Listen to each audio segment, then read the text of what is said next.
Jameson seemed pretty excited about how things went.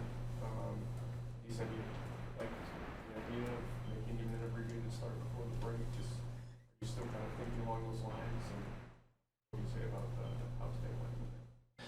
Yeah, I mean, I think today was a good day. I think the plan is for rehab start, and then I think the plan, and then just where are we sitting kind of as we get into the last weekend before the break, essentially is the thought right now. You mentioned potentially this weekend for the rehab start? Yeah. Okay. Yeah, Sunday likely. Oh. Yeah. Where are you guys at with Pomeranz and Hendricks? Are there any reports that you've looked at recently on how they're doing? Well, Pomeranz is pitched in AAA, so he reported there. He pitched on Sunday in Iowa. So, that's certainly we need options essentially. So that's certainly an available option. I think the other two guys are Pomeranz, Aaron Bummer's another veteran major leaguer that's with us. Maybe a little farther to go. Anything with Hendricks?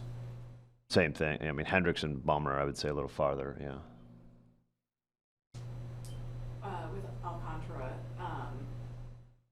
you've talked about it early in the season. Just for young guys, the at-bats at the big league level, might be hard to come by. Just what has stood out to you from both, what you've heard about his work in Iowa, and then obviously getting another opportunity up here now with you guys? Yeah, I mean, look, this is what happens to young players a little bit, is that your opportunities are not clean necessarily on teams like this. In other words, you're not just, hey, here's some playing time. Doesn't really matter what happens. You're going to keep playing. We have players. It's going to be a platoon scenario right now. That's his opportunity, and so you got to just make the most of it, gain experience from it, get better from it, and keep moving forward. It's not like we're done getting better. So that's where Kevin's at.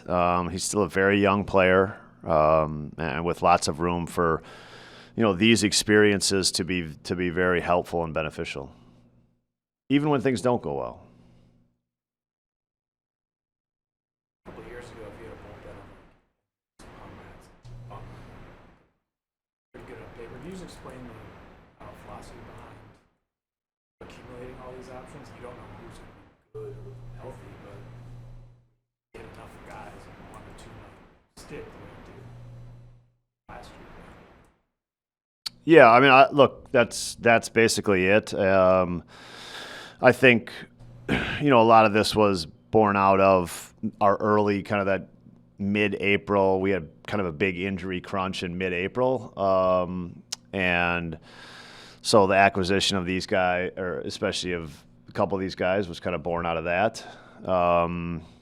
And, they're I think, they've both been in Arizona. Bummer and Hendricks been in Arizona, and so we're trying to work on some things and develop some things and get them ready to go. And yeah, you kind of see what happens. But you try to have, guys that something good can happen. They've obviously had big league success, and they've had a lot of success. And so, there's the young unproven player that you take that's got the really good arm that maybe you can change something and make him a big league pitcher. And then there's the guy that's had a lot of success through injuries or struggles, needs to change some things and adjust some things, and that would be the category of these guys. I know you probably prefer to win some games by 6 or 7 runs, but is there anything to be said for the battle-tested middle part of a season, and how really good teams look back and say, we learned how to do this as a group early in the season, and it helped us get to this point? Yeah, I mean, look, I think like these wins kind of tell you, we said, I said before the series yesterday, the hitters is like, this is going to be a crazy week at Wrigley. Like, no game has ever won, no game has ever lost. And so I think the way we've kind of played the last 10 days, it feels like that. And you kind of start treating every moment like that. And I think that can make you a better team when you value every single moment. And understand how important every moment of the game, every out, every pitch is. So, I think every season offers some times when games like this kind of sequence together, and we've been in the middle of it for a while now. He has impressed in so many different ways. You've talked a lot about the growth from last season to this season. He's still so early in his career, though. Are there more levels that he can get to? Yeah, I think he had a great at bat last night against Morejon. I thought that was it's a walk. I'd probably enjoy some of the. I think we enjoy some of the smaller things, but that walk last night against Morejon, I thought was a great at bat where I thought Pete was really in control of the at bat against one of the best left-handed relievers in the game, if not the best left-handed reliever. So it's at bats like that to me that. That's a moment of growth still, right there. Just with Pete, the walks alone, as you're going to be able to look back this year, is that just point out to the maturity of what he's able to do, how he's accomplishing things while he's in the box?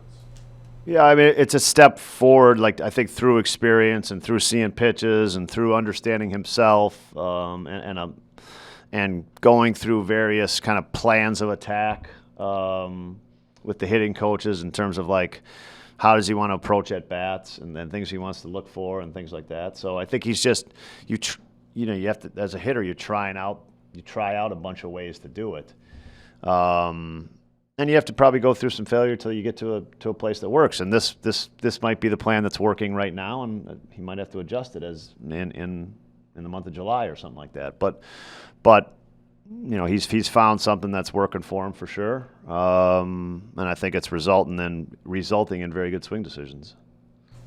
What's your impression been of Hollowell and the stuff that he's shown and just how he handles the unpredictability of life as an optionable reliever?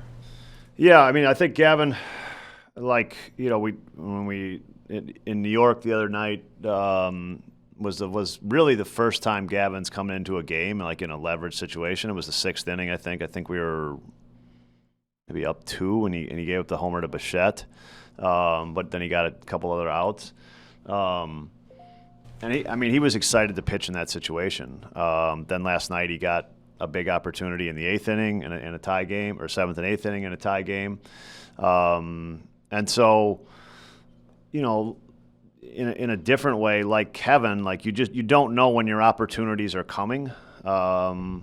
Injuries have created more opportunity for people like Gavin, and he wants to take advantage of that opportunity.